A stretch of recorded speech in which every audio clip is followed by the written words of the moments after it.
Let's talk about the shoulder for a second. Super large ball on a very small surface with huge range of motion. What could possibly go wrong? Hey guys, I'm Sam the PT, and today we are going to be talking about shoulder impingement. We're going to be going over the best exercises to do if you have pain in your shoulder when lifting, reaching, laying on your side, or during any other movement you perform throughout your day. So this joint is incredible. We have pretty much 360 degrees of motion, unbelievable amount of force production, and of course the ability to lift and move things in our environment. But this joint is also subject to injuries due to these same benefits. I'm going to give you my top 5 stretches and exercises to help with shoulder impingement. And as always, stay tuned to learn what shoulder impingement is and how to prevent it from happening. All right, our first stretch is for a neck muscle that actually goes from your neck to your scapula.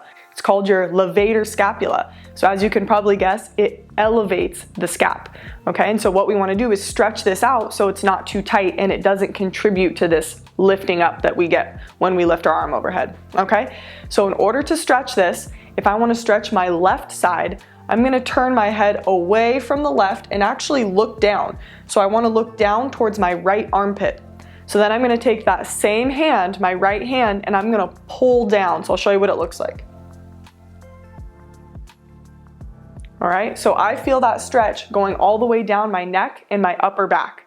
For neck stretches, I like people to hold them for about 5 seconds, 5 times. It just doesn't really feel good when you're holding your neck down there for 30 seconds. You have the option to do all one side or alternate between sides. And again, if you have any pinching here, just go a little bit less on the range of motion. Don't go quite as far into the stretch. Next stretch is for our pec muscle right here in the front of our chest.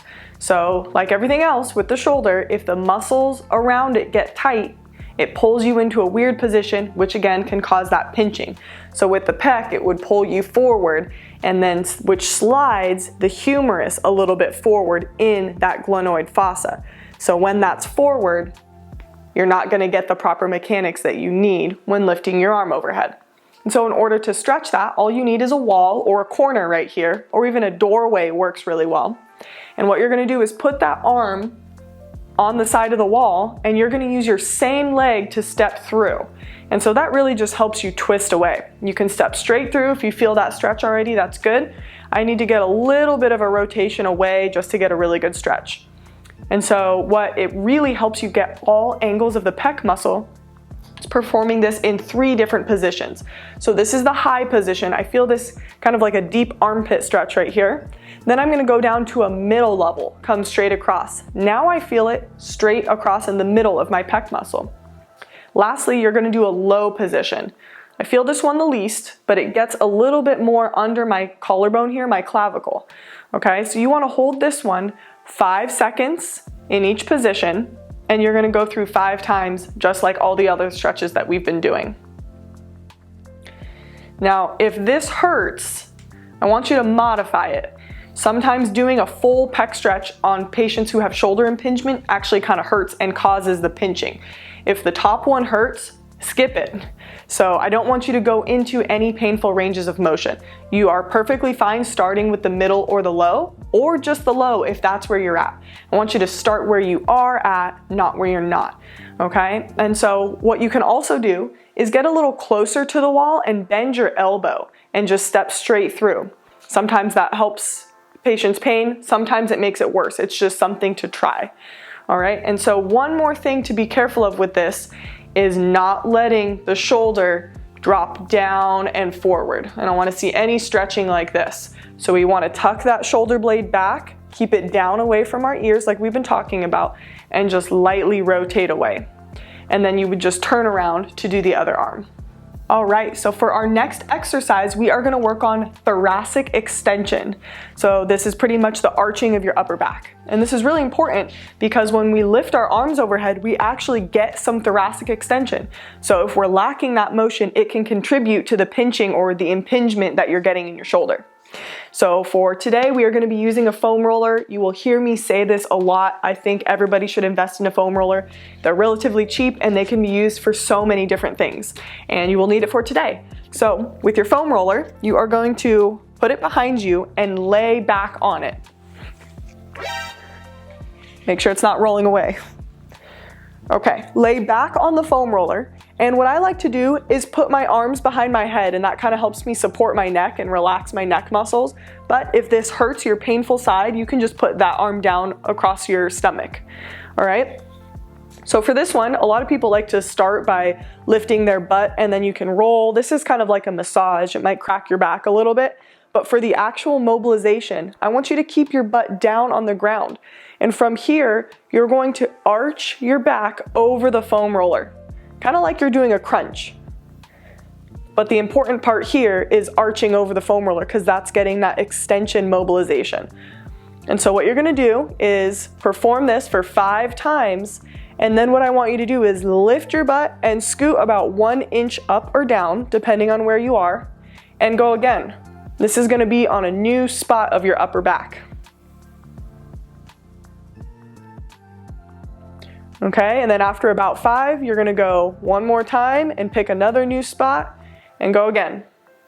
Okay, so one main thing to remember with this is I don't want you doing this in your neck or your low back. You really want to stay in your thoracic spine. So it should be your upper back to your mid back. And the reason is the neck and the lumbar spine, the low back, are already in that arched position, or they have a lordotic curve. And so we really want to stay on the thoracic spine because that's the one that needs the mobilization for that extension. Okay, so like I said, about 5 times, 5 crunches over the foam roller in about 3 to 5 spots.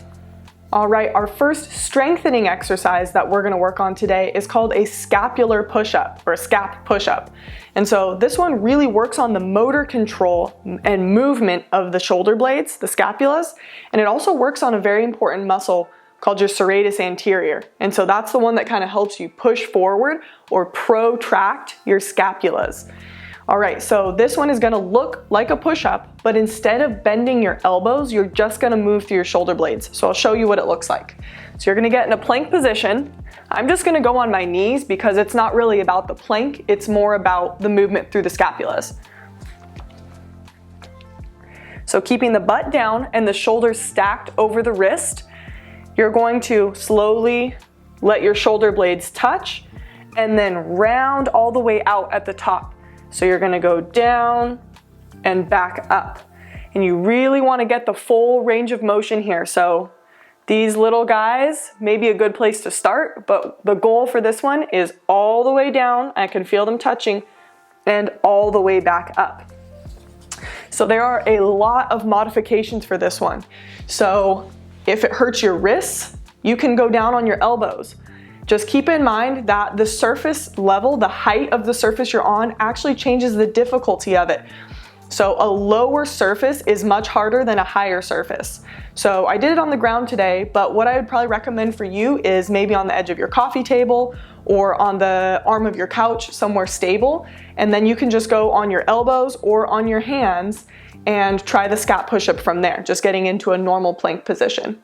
Okay, so if you're down on the ground, that's gonna be a lot harder, and the hardest one would be full plank position, knees up on the ground, on your elbows, okay? And so this one really is for strength, but also for endurance. And so I can tell you, maybe try about 15 to 20 reps to start, but once that gets easy, I really want you to continue to progress. So you can try the 15 to 20 to start, and then what you can do is either drop your surface level to make it harder on the exercise, or you can try more repetitions of this. So some things to watch out for, in addition to the range of motion, is also not letting your shoulders come up into your ears, the same theme we've been talking about this whole video. So make sure the shoulders are not up in your ears, keep them down and back, and then perform that scap push-up from there. All right, and the last exercise we're gonna do is to address that upper trap overactivation when lifting your arm overhead. So something I see a lot is when people go to reach, they look like this. So on their painful side, they'll be like this. On their non-painful side, they'll look like this. You can see that there's a lot less space here in between my ear and my shoulder, and that's because the upper trap is lifting to assist the shoulder. Okay, so this is called a resisted scaption motion. Scaption is pretty much the 45-degree angle in between flexion, which goes straight forward, and abduction, which goes straight to the side. Okay, so again, we're gonna be making this V motion. So here I have my band. I literally just cut one of those circular mini bands that I don't use very much, the extra light one, in order to create this long strip. So any type of thin TheraBand would work perfectly for this. So what you're gonna do is start with your palms up. The closer they are together, that's gonna be more resistance. The further they are away on the band, that's gonna be a little bit less resistance. So you're just gonna find what feels right for you. So palms up, band in your hands. You're gonna put some tension on it, and then what I want you to do is roll your thumbs up. So your palms should be facing each other.